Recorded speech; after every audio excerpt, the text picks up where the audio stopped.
그런데 왜 전체 재산 56억보다도 18억이 더 많은 74억을 약정을 했느냐라고 하는 부분에 대해서 국민들이 의혹을 가질 수가 있는데요.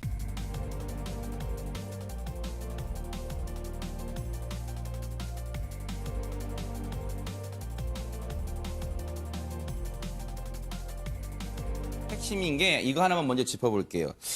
일단 사모펀드 투자 네, 관련입니다. 예. 조국 후보자의. 그런데 일단은 투자 결정한 배경에 일단 여러 가지 곱지 않은 시선 또는 의혹이 쏠리는 것 같아요. 조국석의 이 공직자 재산 등록대 신고한 재산 한 56억인데 이 투자 약정은 74억이에요. 물론 실제 납입은 10억 정도 했습니다만. 예. 아니 자기의 재산보다 많은 금액을 어떻게 금액을 조달하려고 했을까?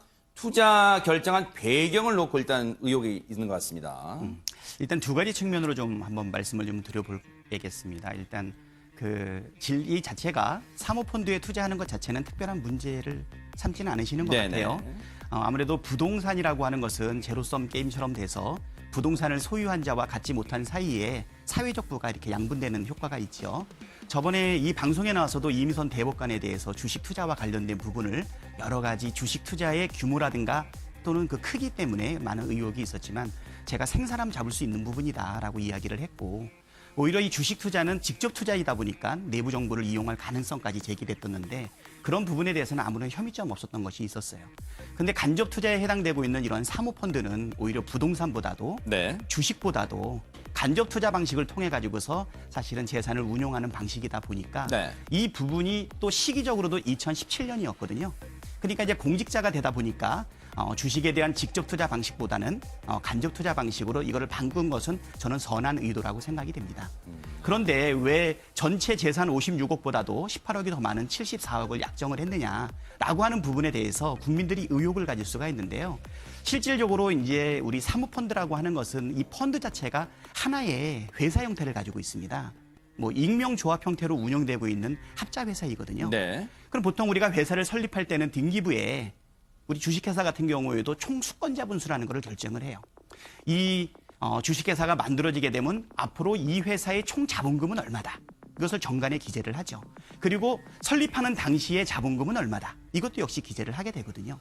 그러니까 지금 이 관련 사모펀드랑 관련해서는 금융위에 신고를 할 때 앞으로 투자 여건에 맞춰서 네. 100억까지 이것을 우리가 운용할 수 있겠다라고 하는데 처음에 모집하는 단계에서는 한 20억 상당이었던 것 같아요. 그러면 나머지 80억에 대해 가지고는 추가적인 모집을 해야 되지 않겠습니까? 하지만 그때는 투자자가 거의 확정되어 있지 않다 보니까 그러니까 이미 20억 상당의 처음에 설립하는 당시에 모집을 했던 투자자들한테 한도를 정해서 사실은 요청을 합니다. 그렇지만 이것은 어떤 법적인 의미를 갖고 있다고 보기는 어렵고요. 대부분의 SBC에 투자하고 있는 투자 확약서 같은 경우에도 네. 설립 당시에는 요건으로 반드시 요구되고 있지만 그것을 네. 이행하지 못하는 부분에 대해서 네. 강한 법적 책임을 지지 않는다. 네. 자, 출자 요구를 했지만 출자를 이행할 능력이 안 된다라고 했을 때 그거에 대한 구체적인 페널티가 없고요. 네. 또한 그 관련 그 회사의 대표자가 분명하게 언론에다 이야기하지 않았습니까? 네. 투자 여력이 10억 정도밖에 되지 않고 그리고 앞으로도 추가 출자 요구를 하지 않을 계획이고 그리고 이미 2년이 경과했는데 네. 2년 사이에 추가 출자도 없었습니다. 그리고 이제 많은 분들이 의혹을 갖는 것은 사모펀드에 혹시 공직자가 되고 난 이후에 투자 형태가 어쩌면 내부 정보를 이용하지 않았을까 생각을 하는데요. 2년이 경과하고 나서 봤더니 우리나라의 모든 정보를 관장하거나 살필 수 있는 민정수석의 정보를 가지고도 이 투자가 손실이 발생을 하고 그리고 청산 과정에 있다라고 하는 것은 단지 외양상 모양만 갖췄을 뿐이지 네. 실질적으로는 일반적인 자산의 운용이나 네. 재산의 관리 형태에 불과하지 않았나. 이것은 네. 모양만 가지고 일방적으로 비판하는 네. 그냥 막 던지는 네. 의혹 제기 수준이다라고 저는 말씀드릴 수 있겠습니다.